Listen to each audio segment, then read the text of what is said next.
MHC exam result upcoming டேஸில் வந்துட்டு interview ப்ராசஸ்க்காக நம்ம ஒரு வீடியோ கொடுத்துருந்தேன். ப்ளஸ் நம்ம இன்றைக்கி என்ன இந்த வீடியோவில் பார்க்க போகிறோம்னா, எம்ஹெச்சி படிக்க போகிறீங்க இன்டர்வியூ ப்ராசஸில் மிக முக்கியமான செல்ஃப் இன்ட்ரோக்கு அடுத்தது உங்களோட டிஸ்ட்ரிக் எந்த டிஸ்ட்ரிக்கோ அந்த டிஸ்ட்ரிக்டோட சிறப்பு தலங்கள் ப்ளஸ் சிறப்பு இடங்கள் அதை பற்றியெல்லாம் தெரிஞ்சுக்க சொன்னோம். ஓகேங்களா? அடுத்து நெக்ஸ்ட்டு நம்ம என்ன பார்க்க சொன்னால், சென்னை உயர்நீதிமன்றத்தோட அப்டேட் தெரிஞ்சுக்க சொன்னாங்க. அதை பற்றி இப்போ பார்க்கலாம். ஓகேங்களா? சென்னை உயர்நீதிமன்றத்தில் உலகிலே 2வது பெரிய நீதிமன்றம் எதுங்க? சென்னை உயர்நீதிமன்றம் தான். ஓகேங்களா? இது ஏற்கனவே நம்மளுடைய எக்ஸாமினர் கொஷினில் கேட்ட கொஷின் தான். உலகிலே 2வது மிகப்பெரிய நீதிமன்றமாக சென்னை உயர்நீதிமன்றம் செயல்படுது. உங்ககிட்ட கூட கேட்கலாம், சென்னை உயர்நீதிமன்றத்தை பற்றி எதுன்னு சொல்லுங்கன்னா, உலகிலே 2வது பெரிய நீதிமன்றம் சென்னை நீதிமன்றம் தாங்க செயல்படுது அப்படின்னு சொல்லலாம். ஓகேங்களா? இப்போ கரண்ட்டில் எத்தனை உயர்நீதிமன்றம் இருக்குன்னா 25 இருக்குது. ஓகேங்களா? அதே கண்டிப்பாக தெரிஞ்சு வச்சுக்கோங்க. சென்னை உயர்நீதிமன்றத்தோட தோற்றம் பார்க்க போகிறாங்க. ஆங்கிலேயர் காலத்தில் தமிழகத்தில் மட்டும் சுமார் ஆங்கிலேயர் வந்து 400 கட்டிடங்கள் கட்டியிருந்தாங்க. அதில் மிக முக்கியமானதாக கருதப்படுகிறதுல ஒன்று சென்னை உயர்நீதிமன்றம். ஓகேங்களா?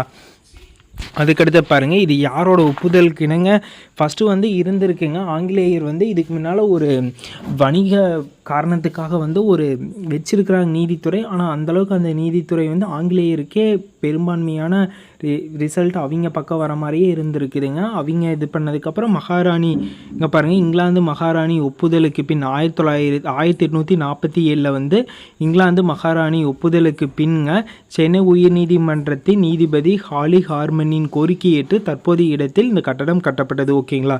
இப்போ இருக்கும்போது எப்போ கட்டணா 1847. ஓகேங்களா?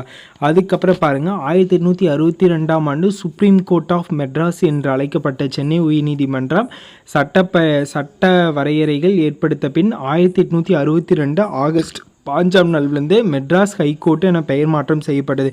எப்போது மெட்ராஸ் ஹைகோர்ட்னு பெயர் மாற்றம் பட்டாங்கன்னா 1862ங்க. இப்போ என்ன பார்த்துருக்குறேங்க, இதில் உலகில் 2வது மிகப்பெரிய உயர்நீதிமன்றமாக செயல்படுது சென்னை உயர்நீதிமன்றம். ஓகேங்களா? நெக்ஸ்ட்டு நம்ம என்ன பார்த்தாங்க, யாரோடைய ஒப்புதலுக்கு இணங்க இது பண்ணாங்கன்னா, இங்கிலாந்து மகாராணி ஒப்புதலுக்கு பின் இந்த சென்னை உயர்நீதிமன்றம் கட்டடம் கட்டப்பட்டது. ஓகேங்களா? அந்த 2 பாயிண்ட் தெரிஞ்சுக்கோங்க. நெக்ஸ்ட்டு என்னென்னா, 1862 தாங்க ஆகஸ்ட் 5ஆம் தேதி தான் மெட்ராஸ் உயர்நீதிமன்றம் பெயர் மாற்றம் பண்ணியிருப்பாங்க. ஓகேங்களா? மெட்ராஸ் ஹைகோர்ட்டுன்னு சொல்லி பெயர் மாற்றம் செஞ்சுருப்பாங்க. அதுக்கு முன்னால் என்ன இருந்துச்சுன்னா சுப்ரீம் கோர்ட் ஆஃப் மெட்ராஸ்ன்னு சொல்லி இருந்திருக்கு. ஓகேங்களா? இதை நல்லா நோட் பண்ணிக்கிங்க. எந்த ஆண்டு மாற்றப்பட்டதுன்னு சொல்லி கூட கேட்கலாம். 1862 ஆகஸ்ட் 15. ஓகேங்களா? அடுத்தது பாருங்கள், அடுத்தது மதராஸ் என்ற பெயரெல்லாம் வந்து சென்னை என சட்டப்பூர்வமாக பெயர் மாற்றினாலும் உயர்நீதிமன்றத்தின் பாரம்பரிய பெருமைக்காக மெட்ராஸ் உயர்நீதிமன்றம் என்று அழைக்கப்படுகிறது. 2016ஆம் ஆண்டு மத்திய அமைச்சரவை வந்து இதுக்கு ஒப்புதல் கொடுத்தாலுமே இன்னும் பெயர் மாற்றம் செய்யாமல் அதே பெயரில் தான் செயல்படுது. ஓகேங்களா? மெட்ராஸ் ஹைகோர்ட்டுன்னு சொல்லித்தானே இப்போ வரைக்கும் தற்போதைய வரைக்கும் அப்படித்தான் செயல்படுது. ஓகேங்களா? அதைத்தான் சொல்லுவாங்க. ஓகேங்களா? அந்த லைன்ஸ் தான் இங்கே வரும். அதுக்கப்புறம் இதில் என்ன பார்க்க போகிறேன்னா, இதுதான் ரொம்ப முக்கியமான கட்டிட அமைப்பு. இதெல்லாம் நான் கீழே வாங்க உங்களுக்கு காட்டுறேன். இதோட கிளை எங்கே செயல்படுனா மதுரையில் செயல்படுது. ஓகேங்களா? சென்னை உயர்நீதிமன்றத்தின் கிளை எங்கே செயல்படுதோ மதுரை. ஓகேங்களா? அது கண்டிப்பாக தெரிஞ்சு வச்சுக்கோங்க. அதுக்கப்புறம் யார் வந்து இவங்களை வந்து தலைமை நீதிபதி யார் அப்பாயின்மெண்ட் பண்ணுவாங்கன்னா குடியரசுத் தலைவர் தான் அப்பாயின்மெண்ட் பண்ணுவாங்க. ஓகேங்களா? அதையும் தெரிஞ்சுக்கோங்க. தற்போது யாருன்னு சொல்லி தெரிஞ்சுக்கோங்க, ஸ்ரீராமன் அவர்கள் தான். ஓகேங்களா? அவர் தான் தற்போதைய வந்து தலைமை நீதிபதி. ஓகேங்களா? மெட்ராஸ் உயர்நீதிமன்றத்தை இது எப்போது நிறுவப்பட்டதுங்க?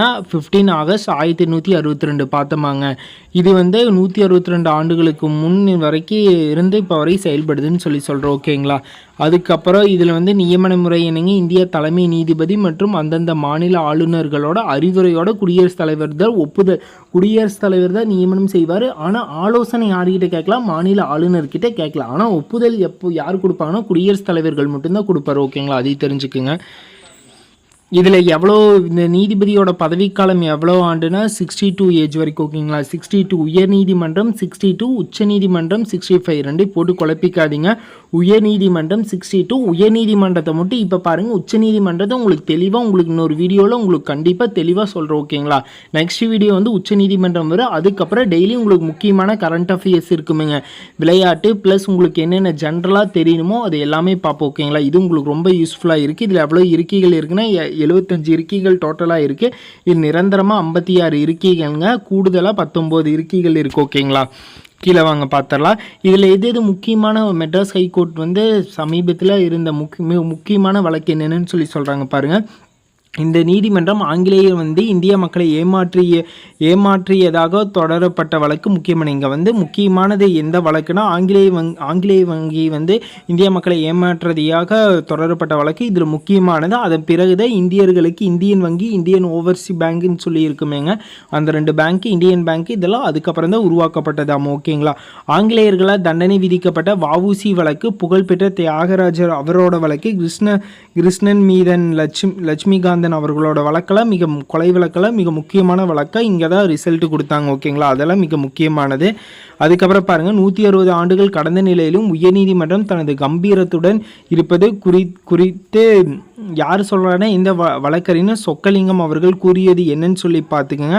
ஆங்கிலேய ஆட்சிக்கு பின் 1848 முதல் 1961 வரை 13 ஆண்டுகள் நீதிமன்றத்தின் தலைமை நீதிபதியாக PV ராஜமன்னன் பதவியில் இருந்தார். இது முக்கியங்க. 13 ஆண்டுகள் தலைமை நீதிபதியாக இருந்தவர் யாருன்னு சொன்னால் ராஜமன்னன். ஓகேங்களா.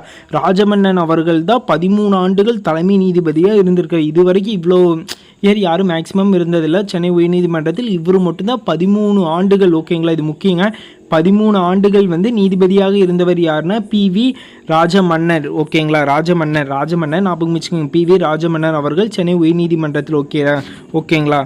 ஆங்கிலேயர் ஆட்சிக்கு பின். ஓகேங்களா. இதுவரை எந்த நீதிமன்றம் இவ்வளவு காலம் ஒருவரே தலைமை நீதிபதியாக இருந்ததில்லை. ஓகேங்களா. நான் சொன்ன ஸ்டேட்மெண்ட்டில் சொல்கிறாங்க. ஆங்கிலேய ஆட்சி காலத்தில் உயர்நீதிமன்றத்தில் இந்தியர் ஒருவர் தலைமை வழக்கறிஞராக நியமிக்கப்பட்டார். இவ்வளவு சிறப்பு வாய்ந்த நீதிமன்றம் கம்பீரமாக இருப்பதில் ஆச்சரியமில்லை. நம்மளுக்கு அது தெரியும். ஓகேங்களா. இதை குறித்து வழக்கறிஞர் முரளி ஒரு ஸ்டேட்மெண்ட் சொல்கிறாரு. முரளிங்கிறவர், வழக்கறிஞர் முரளிங்கிறது அவர் வழக்கறிஞர்களுக்கான அடிப்படை வசதிகள் ஏற்படுத்தி தருவதில் சென்னை உயர்நீதிமன்றத்தின் பங்கு முக்கியமானதுன்னு சொல்றாரு. ஓகேங்களா. அது எல்லா உயர்நீதிமன்றமே அதோட நீதிமன்றத்தோட முக்கியமான பணி அதுதான். ஓகேங்களா. எல்லாம் இங்கே சிறப்பாக இருக்குதுன்னு அவர் சொல்கிறாரு. 2016ஆம் ஆண்டு சென்னை உயர்நீதிமன்றம் என பெயர் மாற்றம் செய்ய ஒப்புதல் வழங்கியதும் மாறாமல் இருப்பது. ஏன்னா அது இன்னும் மாற்றாமையே இருக்கிறாங்க. சென்னை உயர்நீதிமன்றம் சொல்லி மாற்றுறதுக்கு ஒப்புதல் மத்திய அரசு கொடுத்தாலுமே இன்னும் மாறாமல் மெட்ராஸ் உயர்நீதிமன்றம் சொல்லியே இன்னும் செயல்படுதுன்னு சொல்கிறாங்க. ஓகேங்களா. அடுத்து சென்னை உயர்நீதிமன்றத்தோட கிளை எதுங்க? மதுரை கிளை. ஓகேங்களா. அதை பற்றி பார்க்கலாங்க. தென் மாவட்ட மக்களின் நீண்ட போராட்டத்திற்கு பின் மத்திய அரசு 1981 ஓகேங்களா 1981 நீதிபதி ஜஸ்வந்த் சிங் கமிஷனை அமைத்தது. அவங்க கமிஷன் ஒரு கூட்டமைப்பு அமைச்சிருப்பாங்க. ஓகேங்களா.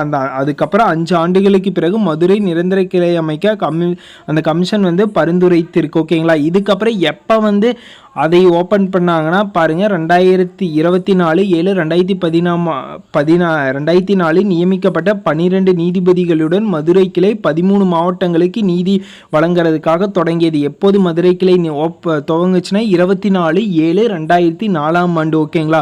12 நீதிபதிகளோட அப்போ அந்த கிளை ஓப்பன் பண்ணிக்கிறாங்க மதுரை கிளை. ஓகேங்களா. எத்தனை மாவட்டங்களுக்குன்னா அப்போது 13 மாவட்டங்களுக்கு. ஓகேங்களா. மதுரை கிளை ஓப்பன் பண்ணிக்கிறாங்க. ஓகேங்களா. இங்கே பாருங்கள், எல்லா உயர்நீதிமன்றத்து எந்தெந்த மாநிலத்துக்கு எந்தெந்த உயர்நீதிமன்றம்னு சொல்லி கொடுத்துருக்குறாங்க. ஓகேங்களா. இது பார்த்துக்குங்க. நான் PDF வேணால் கீழே பின் பண்ணுறேன், வேணுன்னா சொல்லுங்கள். ஓகேங்களா. தமிழ்நாடுக்கு பாருங்கள் மதராஸ் உயர்நீதிமன்றம், அதுக்கப்புறம் புதுச்சேரிக்கு வரும். ஓகேங்களா. அவ்வளோதாங்க. கீழே வாங்க, அடுத்த கீழே பார்த்தலாம். இது அந்தந்த மாநிலத்தில் எவ்வளோ இருக்கைகள் இருக்குது, எவ்வளோ அமர்வுகள், எவ்வளோ நீதிபதிகள் சொல்லி கொடுத்துருப்பாங்க. ஓகேங்களா. இது சென்னை உயர்நீதிமன்றத்தோட பற்றி நீங்கள் தெரிஞ்சுக்குங்க. ஓகேங்களா. மதராஸ் உயர்நீதிமன்றத்தோட கிளை மதுரையில் செயல்படு 47. ஓகேங்களா. இது தமிழ்நாடு புதுவை 2க்கும். ஓகேங்களா. இது உயர்நீதிமன்ற சட்டம் 1861. ஓகேங்களா. அவ்வளோதான். இப்போது சென்னை உயர்நீதிமன்றத்தின் புதிய தலைமை நீதிபதியாக உள்ளவர் யாருங்க? ஸ்ரீராம் அவர்கள். ஓகேங்களா. ஸ்ரீராம் கல்பத்தி ராஜேந்திரன் அவர்கள். இவர் எந்த மாநிலம்னா மகாராஷ்டிரா மாநிலம். ஓகேங்களா. இவர் உயர்நீதிமன்றத்தோட நிரந்தர இயக்க நீதிபதியாக 2016ஆம் ஆண்டுலேருந்து செயல்பட்டு வர்றார். ஓகேங்களா. தற்போது சென்னை உயர்நீதிமன்றத்தோட தலைமை நீதிபதியாக இப்போ செயல்படுகிறார். ஓகேங்களா. இப்போ தான் சமீபத்தில் தான் பொறுப்பேற்றுக்கிட்டார். ஓகேங்களா. இந்த வீடியோ எப்படின்னு சொல்லி கமெண்ட் பண்ணுங்கள். இதே போல் ஒவ்வொரு கண்டென்ட்டும் பார்க்குறதுக்கு நம்ம பேஜை மறக்காமல் ஃபாலோ பண்ணுங்கள். ஓகேங்களா. இந்த வீடியோ எப்படின்னு சொன்னீங்கன்னா அதே போல் உச்சநீதிமன்றம் வீடியோ நம்ம கன்வெர்ட் பண்ணிக்கலாம். உங்களுக்கு ஏதோ ஒரு இதில் டிஃபிகல்ட் இருந்துச்சுனாலும் அதையும் மறக்காமல் கமெண்ட் பாக்ஸில் கமெண்ட் பண்ணுங்கள். Thank you guys. Thank you for love and support.